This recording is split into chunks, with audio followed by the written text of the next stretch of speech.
As the clock strikes midnight, an eerie silence descends upon the town. The bustle of daily life has long since faded, leaving behind only ghostly echoes of laughter and conversations that once filled the air. Nestled in the heart of the valley, this small town is a quaint picture of tranquility. Its cobblestone streets and charmingly old-fashioned houses, lit only by the soft glow of the moon, create an atmosphere of serene calmness. It's the kind of place where everyone knows everyone, where the biggest scandal might be Mrs. Baker's burnt apple pie or Mr. Johnson's missing garden gnome. But tonight, something is different.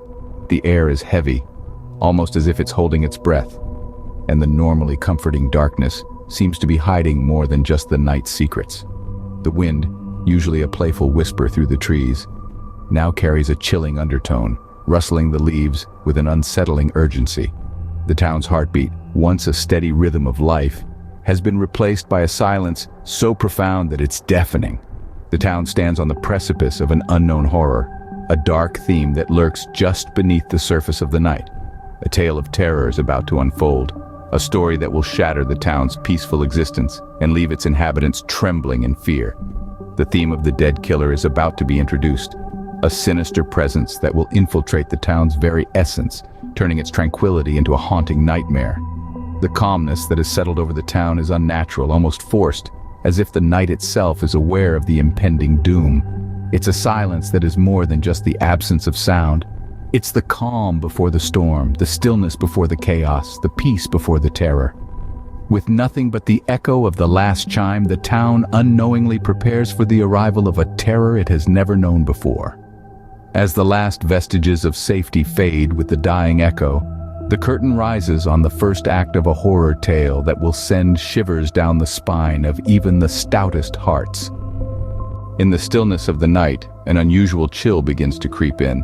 It's not the kind of chill one would expect during the heart of winter, but rather something more unnerving, more insidious. This cold is a harbinger, an icy whisper of dread that introduces an entity not of this world. The dead killer. As the frosty breath of this spectral assassin begins to permeate the air, a sense of unease descends upon the town. The night's tranquil silence is replaced by an ominous hush, punctuated by the distant echo of a wolf's mournful cry. It's as if nature itself is sounding a warning, bracing for the impending horror. The dead killer, a phantom more chilling than the biting winds of December, moves unseen, unheard. His presence is felt rather than seen, a shiver down the spine, a rush of goosebumps, a sudden urge to look over your shoulder. He is an icy gust that snuffs out the warmth of life, a wraith whose very existence is a chilling testament to the dark side of the afterlife. The air grows colder, a tangible sign of his spectral presence. Streetlights flicker, casting long, dancing shadows that seem to writhe in the icy grip of fear. The once bustling town now lies silent, held captive in the icy claws of the dead killer's reign. As the temperature plummets, so does the town's hope for a peaceful night. Beneath the cloak of darkness, the dead killer begins his haunting spree. As the moon takes over the sky, the town succumbs to an eerie silence. It's in these hours, when the world is asleep, that the unseen terror thrives. Imagine this. Doors creak open, seemingly of their own accord. The aged wood groans, echoing in the empty night. There's no one in sight, but an unsettling chill dances in the air, a silent whisper of the terror that lurks unseen. Next, lights flicker, casting an ominous glow on the deserted streets. They pulse, then dim, then brighten again, as if playing a macabre symphony of shadows. Yet there's no one there to switch them on or off. It's as if an invisible hand toys with the town's sanity, and then objects start to move. A rocking chair begins to sway on a windless night. A picture frame tilts on the wall, its once serene image distorted. A child's toy rolls across the floor untouched. It's as though the very fabric of reality is being manipulated, a puppet in the hands of the unseen dead killer. This is no ordinary haunting. It's a chilling ballet of the bizarre and the unexplainable. It's a dance with fear itself. Unseen, unheard, but undoubtedly felt, the dead killer leaves a trail of terror in his wake. As dawn breaks, the town wakes up to a dreadful discovery. The morning sun, usually a beacon of warmth and hope, casts long, ominous shadows over the scene that unfolds. A chilling tableau of terror has been left behind by the night's unseen menace, the first of its victims lying in the cold grip of death. Every street corner, every home, every heart pounds with a fear that was once unknown to this peaceful town. The whispers start, low and urgent, darting like frightened birds from one person to the next. The dread is palpable, a heavy fog that settles over the entire town, drowning out the usual hum of life.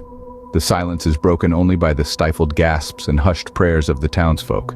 Their faces mirror their terror, eyes wide and mouths agape, as they grapple with the grim reality of what has come to pass.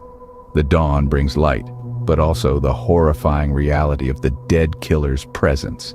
With the sun setting, the fear of the unknown grips the town tighter. The day's light fades, replaced by the oppressive weight of unanswered questions and growing dread. The town's folks, once jovial and carefree, now find themselves thrust into a chilling nightmare, scrambling to understand the horror that has befallen them. Efforts to unravel the mystery are met with dead ends. The identity of the dead killer remains shrouded in shadows, his motives as elusive as a wisp of smoke. The fear escalates as nightfall approaches, the silence of the impending darkness echoing the town's unanswered queries. Each creak, each rustle, each whisper of the wind amplifying the terror tenfold. The townspeople huddle in their homes, eyes wide and hearts pounding as they brace for another night of terror. The unanswered questions about the dead killer's identity and motives hang in the air, as palpable as the chilling night breeze. As the sun sets, the town braces itself for another night of terror, leaving us to wonder who will be the next victim.